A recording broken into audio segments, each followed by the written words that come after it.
Hello, I'm FGX and this is Q&A Saturday, the weekly series I run on my channel and answer your questions that have been asked over the past week or so across the last week's Q&A Saturday video. This is a fun once-a-week opportunity for me to answer your questions about the biggest things, life, the universe, and of course, Minecraft updates. And today I have 8 questions from both the last week's Q&A and a bit of Twitter that I'm going to be answering, which I hope you all do enjoy. So please do like this if you do like it, because it helps out the channel, and let us know you do like Q&A Saturday. But let's just dive straight into the first question, because it actually is a pretty big one, which comes in from Cheesemaster940, who says, when is the next update for Bedrock? And this is a really important question because we've seen so much about Minecraft 1.14 snapshots, so many big things have come out that we know are going to be releasing sometime early next year. But what about Minecraft Bedrock? 1.7 came out a few weeks ago, but it wasn't really anything. So what about the next big batch of features? You know, the 1.8 beta, what they were saying, and actually this one's pretty well set in stone. So 1.8 is the holiday update for Bedrock. It was revealed at Minecon as just the holiday update in general, but it is just coming out for Bedrock, and we know that therefore it's coming out in time for the holidays. When is the holidays, you might ask?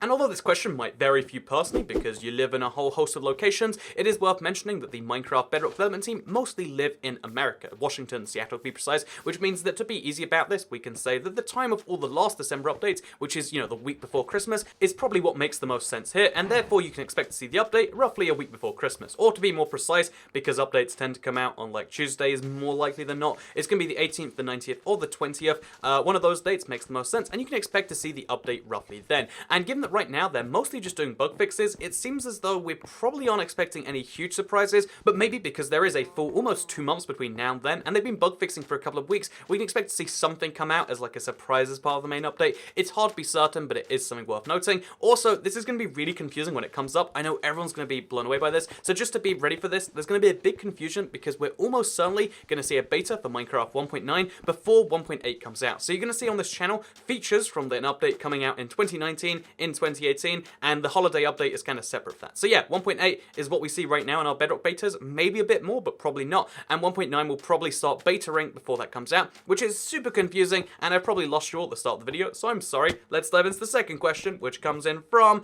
it's Sarex, who says, Q&A, I've always wondered, why are you destroying that desert? And yeah, looking in the background, you might be like, Toycat, you don't need to be so angry at the desert. The desert's done nothing to you. You can leave it alone. It's fine. But no, so the desert destruction is one of the mega projects in this world. One of the things I really like in survival, and I've done a lot of my Let's Play, is mega projects. I like to do pretty big things, and one of those was destroying the desert. The reason I decided to destroy the desert was not just like I was bored one day and was like, you know what would be kind of weird? Digging up a desert, although that was kind of half of it. It's just when I realized that my desert, because it was generated so long ago, back in TU5, it actually changed biome. They did a big biome shift on the world, which means none of my biomes match up with what the terrain generation is, and because of that, my desert still reigns, and because it's not even a desert, I figured, let's destroy this, let's make a new biome here, or at least for now, let's have an entirely destroyed desert. So you can see by looking around at like the cacti farm and the desert temple that I made myself, that this clearly used to be a desert, but I have in fact destroyed it, and yeah, it's one of the weirdest projects, but it is one of the more fun ones. Just every now and then get really angry at some desert, in my opinion. Also, I have to mention,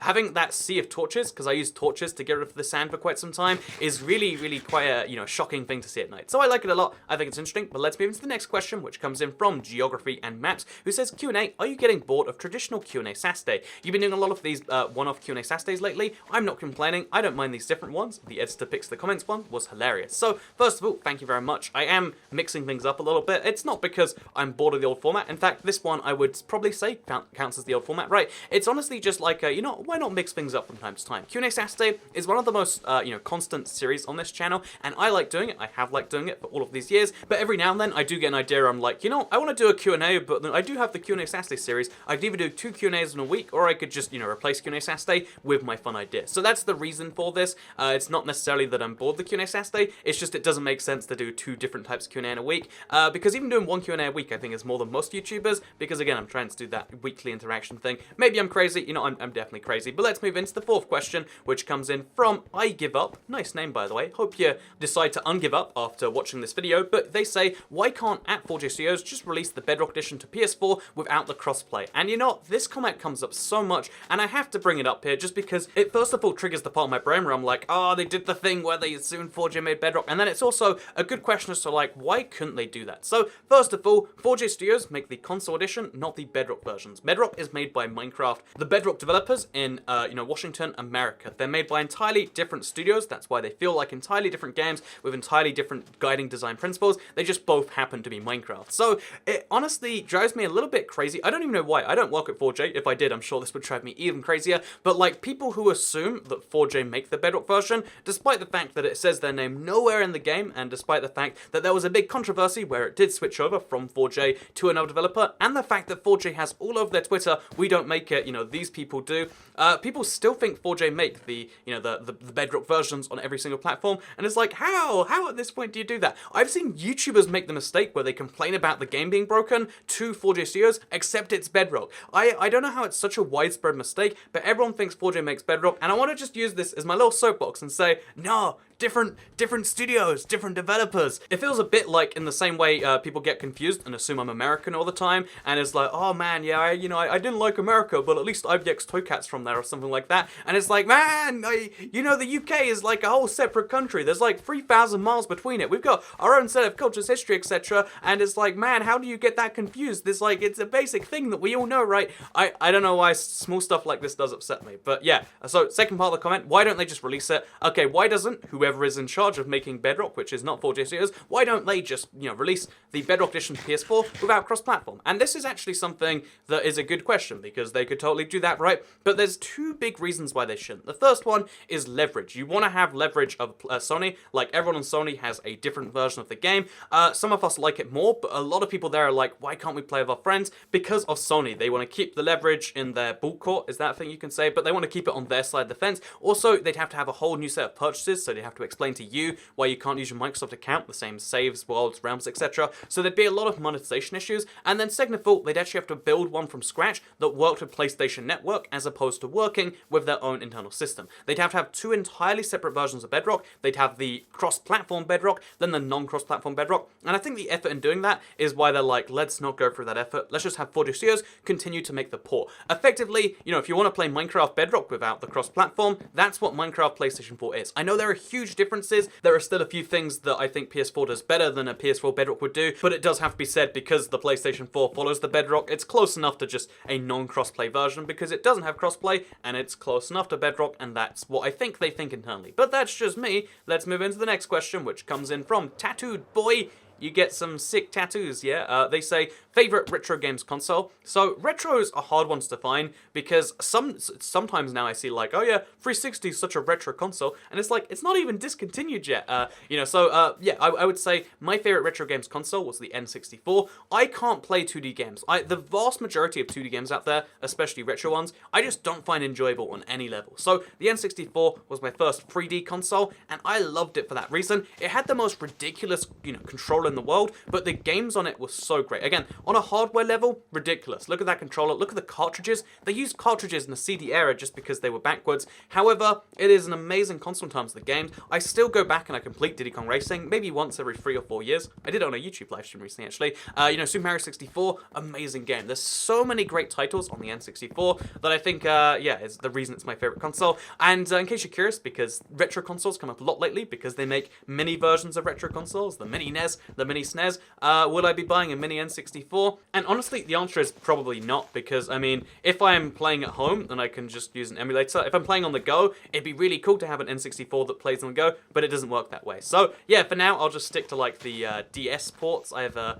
Super Mario 64 and Diddy Kong Racing on DS, and I'll keep waiting for them to release on Switch, or for them to release a portable version. I don't know for sure, but that's my my feelings so far, Tattooed Boy. But let's move into the next question, which comes in from Mr. Creeper Game 1 NG, who says, do you think Bedrock Edition will ever get the Java Edition Redstone? So, this is the eternal question. Like, okay, I played Java, I'm switching to Bedrock, but the Redstone, man, the Redstone. I see it in my sleep, the connectivity just doesn't work in a crazy level, it's awful, But no, the truth is the difference between Redstone, on Java and Bedrock, it is, significant in a couple of key ways. It does have to be noted. All your Java contraptions won't work on Bedrock, so you have to make different sets of them, admittedly minorly different, but the fact that it is different Redstone systems, that puts a lot of people off, right? So why don't they make Bedrock Edition Redstone like Java? Java Edition. So obviously, besides the fact that they're built from scratch to be kind of on different platforms, so they're going to behave differently anyway, honestly, the biggest reason is because so many people have built builds using the old style Redstone.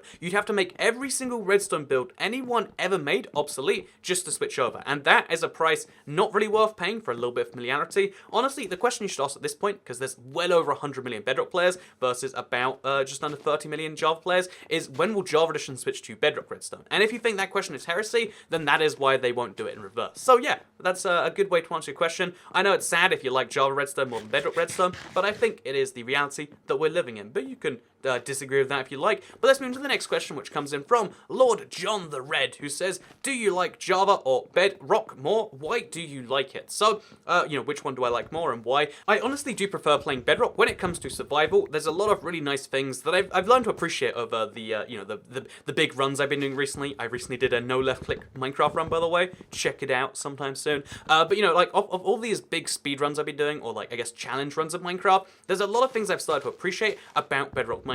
There's a lot of really nicely designed things in there that are kind of overlooked for good reasons, because of the bugs and all the other issues. So I would say I prefer Bedrock for pure survival a little bit more. However, it has to be said, on the Java side of things, it's got a better community in terms of like places on the internet. It's got a better, like server community. And yeah, that's what it has to kind of come down to. Like, there's a lot of things better about Bedrock that I know a lot of Java players are envious about. When people see me like placing in front of myself, it's like, oh, I wish we could do that. Whereas whenever a Bedrock player sees a Java server, it's like, wow, it works, and people want to play there, they're just not forced to. Wow, what is this craziness? And Realms is a service that gives you a bunch of free maps. You don't pay, $4 each for them on top of your Realm subscription. This is the insanity. Yeah, so there's a lot of things that are just objectively better about Java, but the Bedrock being on every platform and being able to play the same world on every platform, that's super nice. And the fact that there's a lot of small nice things that they're slowly building in there do make me prefer Bedrock for the survival I play. That's why you're seeing in the background. But again, I have to admit that there are so many things that are better about Java. At least that's just my take on things. But let's move into the next question, which comes in from Steve Blockhead, who quotes me saying, if you're swearing on a Minecraft channel, you're either just super angry and the comment probably has no value, or it's because you're just trying to be edgy or whatever.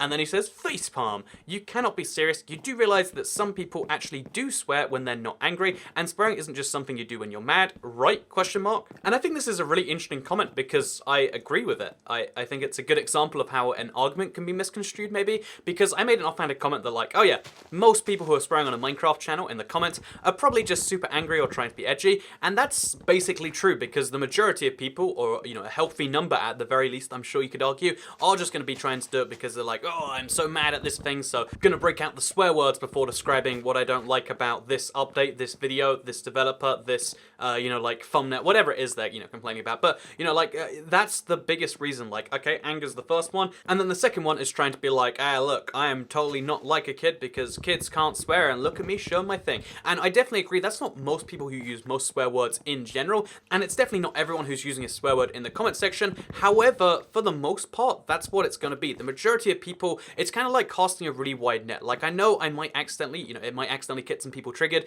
who don't deserve to. They're just like, oh, this is a real effing nice video, Toy Cat, or something like that, where it's just a normal use of the word. I know that's how probably most people swear in real life, just casually in the middle of sentences, or as a, superlative word, or something, people use it for those reasons. However, I think, personally at the very least, that when you swear in real life, you kind of devalue the swear word. The reason a swear word works so well in certain jokes or in certain situations is when it comes out of the blue, I think. If you're one of those people, and there's a large number of people who have the only adjectives in their vocabulary being entirely consisting of swear words. It's just like, well, I know this swear word, that swear word, and every single sentence is going to be one of them, and that's not very good to listen to. Not because swear words are awful and they're the devil, but just because it's not a very interesting conversation. They learned that like, oh, these get the strongest response, so you kind of add them into your sentence. And yeah, I think overswearing is bad, not because, oh, it's so awful for everyone, but just because it removes the power of them. I think the way swear words work is they have a certain amount of power, and that depends on how frequently they're used. I very, very rarely swear on this channel, but when I do, people are like, man, that's crazy, and like it feels like it's super angry at the thing or whatever.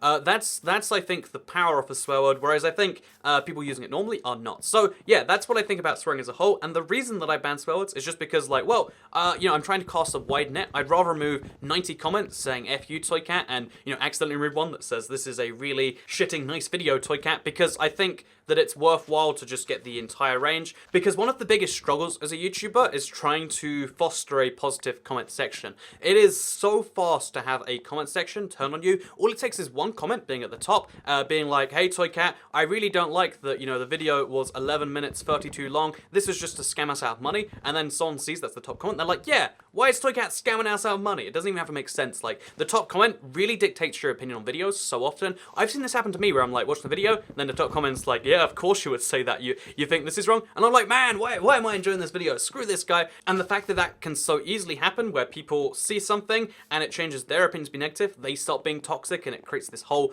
mess, is bad, not only for the channel in terms of like, I would rather you didn't think of me as a terrible person, but it's also just bad for discourse. It's bad for actually getting comments about the video. It's bad for everyone watching it who's like, oh man, this guy swearing at the top comment is pretty awful, and it's just in general a less good environment to be in. So that is why there are certain things I block on the channel, not because I think everyone who swears is gonna be awful. It's the same with self-promotion. Like, I'm sure there are some respectful ways to self-promote, but most people self-promoting on the channel are just spamming every channel they can find, trying to get their name out there. Doesn't work, by the way, and it's super rude. I hate everything about your being if you think, rather than working on any of the, huge number of ways that I could get out there, making videos, doing this, doing that, what I'm gonna do? I'm gonna try and find someone else's video, and then try and, convince a viewer to leave that video and come to mine instead. That's the, the base layer of it. I know some people are gonna hear that and be like, well, greedy Toy Cat, why do you want all the viewers? Surely you should give some to all these different channels, give back. But it's like, there are ways to help that aren't that. I think the comment section spam doesn't work, and if it did work, it would be even more rude. And yeah, it's one of those awful things that it's like, 95% of people doing this don't care about me, so I don't care about them and having their comment be public. I'd rather take that away from them. And yeah, I hope you all understand my philosophy on the world now. Maybe it's awful, maybe you disagree. Leave a comment down below if so, because it's Q&A Saturday, a weekly series where I answer your questions, and I like the back and forth on this. But I wanted to dive into one of these things because, again, it's interesting when we both mean the same thing but interpret it in different ways. And if you did that for anything in this video, let me know. And, or preferably reinterpret it the way that I meant it. But, whatever you mean, comments down below. Any question about anything, you can put it there. And I might respond to it next week because Q&A Saturday, weekly series, check it out every week. Thank you very much for watching this video. If there's something big was announced a few hours ago, I'm sorry I don't know about it yet because I'm recording this in advance. Because as the event from earlier happened, I was at Disneyland. So if nothing big happened, then I guess I'm talking crazy right now. But thank you very much for watching. I'll go enjoy Disneyland, and I hope you enjoy the rest of your day too. Goodbye.